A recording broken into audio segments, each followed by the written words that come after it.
Your Philips TV won't turn on. No lights, no sound, just a blank screen.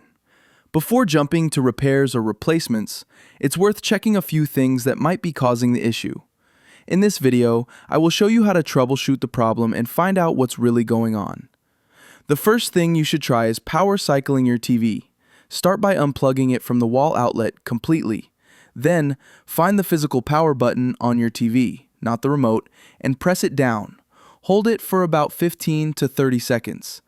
This helps drain any leftover power that might be stuck in the system. After that, don't rush. Wait for at least 1 to 2 minutes to let all the remaining power fully drain. Once that's done, plug the TV back in and try turning it on again.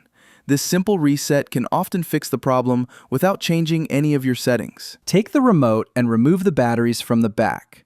Once they're out, press and hold the power button on the remote for about 15 to 30 seconds.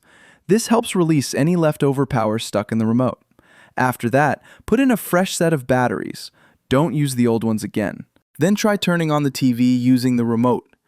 If nothing happens, the remote itself could be the issue, so it's a good idea to try using the physical power button on the TV instead. Now check the power cord that's connected to your TV. Make sure it's plugged in properly at both ends, the TV and the wall socket. Look closely at the cord to see if there's any visible damage like cuts or bends. If you're not sure the wall socket is working, try plugging in another device to test it.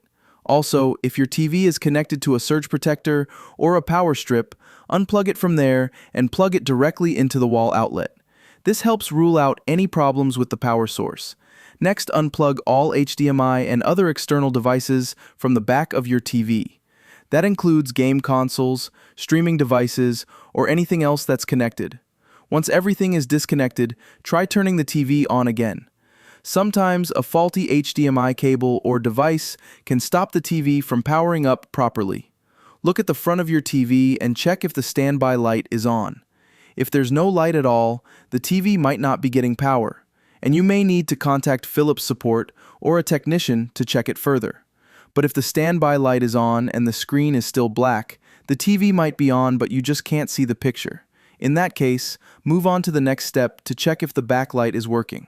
Turn on the TV and darken the room. Then, take a flashlight, get close to the screen, and shine the light directly at it.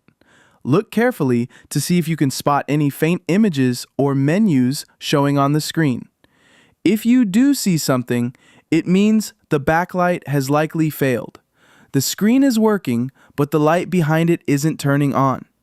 That kind of issue usually needs professional repair. If your TV has a reset button, find it and press it down for about 10 to 15 seconds. Keep it held, then release, and wait a moment to see if the TV restarts. This resets the system without erasing any of your content. But not all Philips TVs have this button, so if you don't see one, you can skip this step. That's it for this video on how to fix your Philips TV that won't turn on. I hope these troubleshooting steps helped you get your TV working again. If this video was helpful, make sure to give it a thumbs up and subscribe for more easy tech tips. Got any questions, or did one of these methods work for you? Drop a comment below. I'd love to hear how it went. Thanks for watching, and I'll see you in the next video.